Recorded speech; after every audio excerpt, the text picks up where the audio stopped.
Awgan türkmenlerinin geňeşlikleri we guramalary Mazar Şerif şäherinde protest geçirýär.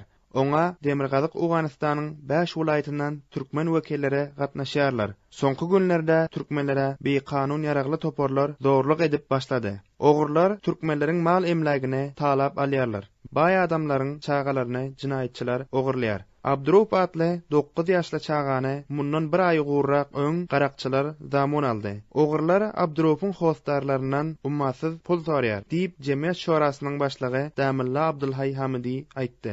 Bir oglan Abdurup atasynyň ady Muhammed Nebi 9 ýaşynda Xanay Nur mektebine barýan pilla hamalasinden şol motordan düşürüp ihtitapçılar alan bizler vilayata kumandanı emniya ve riyaset emniyet heme organ hayki emniyet bakışta işleyen her bireklerine bizler bardık, arizamızı getirdik ama tapılan yok. Biz haliyaz ki hükümeti mahalli ve merkeziden ki bu irtibata köşesiler bir 9 yaş oğlanı ihtitap edişlik elbette hiç kimin vicdanı var olsa bunu kanadet bilmiyor. Şunun için intiha derece biz mesulini devletten şunu istiyoruz ki bizim mafkut ya yeten ya şağımız tezlikte tapılsa khas istegimiz bizim şul. Eğer tapılman suratında onda biz milletin önünü qaytarıp bilmiyoruz. Millet hem nämiş etse kaymay tahsin ursam orar, tazavrat etsem eder, seregi bağlasam bağlar. Näme için ki biz bugün dert gören, derde takip edip bilemiz yok. Şunun için her bir devletin mesulünden haliyaz ki tezrakta köşk edip bu yeten oğlanı bize tapsalar. Waka bolan destine güç idaralarına yüz tutuldy. Emma netije bermedi. Şonun üçin protest geçirmäge mecbur galdyk diýip Türkmen ýaşulysy Hacı Muhammed Enver Rahimi aýdýar. Bugün börde jemleşigimiz billeriň bir haýmy taýsyn urýar, bu haýmy taýsyn nämeden billäsinde bilen 9 ýaşar bir ýigidimizi 32 günden bäri ihtitap edip alkydyp otyr. Onuň barasında bugün bayat devlet bir teveccüh, devletin teveccühünü istiyor. Şonun için hem haýmy taýsynymyzy hiç wagt izal gaýtmak istiyor. Näme diýen planlaryňyzda bul awwalinem de ahirinem bolmaz. Bizim tahminen 17 sanak oglanymyzy hanuza ihtitap eden, onun içinden birini şu Muhammed Cumajany özüniň habaryny da öten ýyl onu ýogaldyp berdiler. Başga hemmesini bir dünýä pul alyp eline berdiler. 9 ýaşly neresti çağany ogurlaryň gynamalara duçar edýändigini Damulla Hamidi malum etdi. Bul Abdurupjan ki 9 ýaşar bir ay bolýar ki mazlumana ihtitapçıların elinde, zalimlerin elinde kısım uydu ve tisap bulardan iyi veriyorlar. Bunu asra vaqta, tez vaqta bunun goy varışlığını, rehab oluşluğunu, azat boluşluğunu istiyoruz. Eğer ahyanan bu devletimiz buna iqdam etmese, sahlangarlık etse, bugünkü teknoloji imkanattan derhal ki ol telefonda gepirse, mobilde gepirse, sesi saft bolsa, bawujud bul teknoloji tariktan onu tapıp biliyorlar. Näşe tapan ýoklar, näşe hareket eden ýoklar. Biz devletimizden istiyoruz ki bunu tezlikte azat etseler. Eğer azat bolmadık suratında bu millet mazlumu Türkmeniň öňüni biz gaýtaryp bilmiyoruz.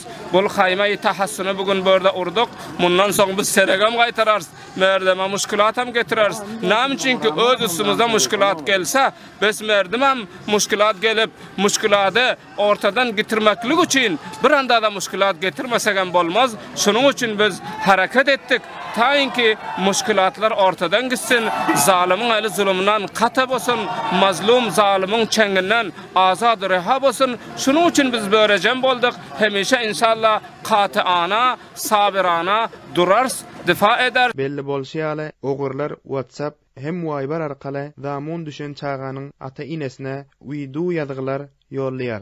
Eger talaba yerine yetirilmese, çağany her durly gynamalara duçar etjekdigini bildirip jinaýatçylar haýbat atýarlar. Abdurupyň ogurlanmagy bilen bagly onuň atasy Hacı Muhammed Nebi şeýle diýdi. Benim oğlum Abdurup ihtitap boldy.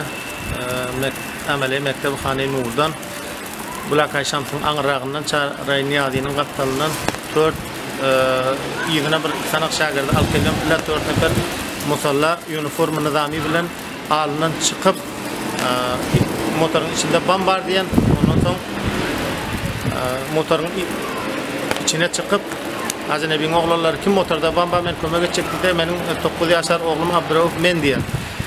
Ondan soň bunu elinden tartıp alıp düşen gözel deyip dadesi batı ol düşüp nemetçek olsa tutacak olsa vurup durana yaxşı tüpen mili bilen kundağı bilen dadesine ondan soň alkı dipdirler. Türkmenlere garşy rawa görülýän eden etdiliklerin öňüne almak boýunça yerli häkimetlerin alada etmeýändigine Hacı Muhammed Enver Rahimi öz nägeleligine bildirdi.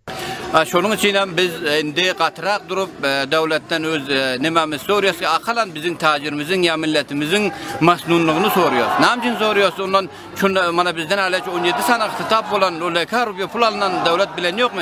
Ahirinde de mana bu 9 yaşar Abdurrauf Can'ı uğurlan. Bunun atasına iyi veriyon bu taze teknolojilerden eline zincir bağlanan ve bunun ayağına zincir bağlanan, bunun qarın üstünde yalangach saklan. Şu naselelerin hiç kaysında onu insan tahammül edebilmiyor. Ama devlet bir kifayet halaçı devletin hiçbir eden işi yok. Şunun için bugün cidden biz devletten diliyoruz. Taş Abdurrauf Can'ın birader billere tap vermese biller bu tasunumuzu ya kaymamızı cemleyecek niyetimizde yok.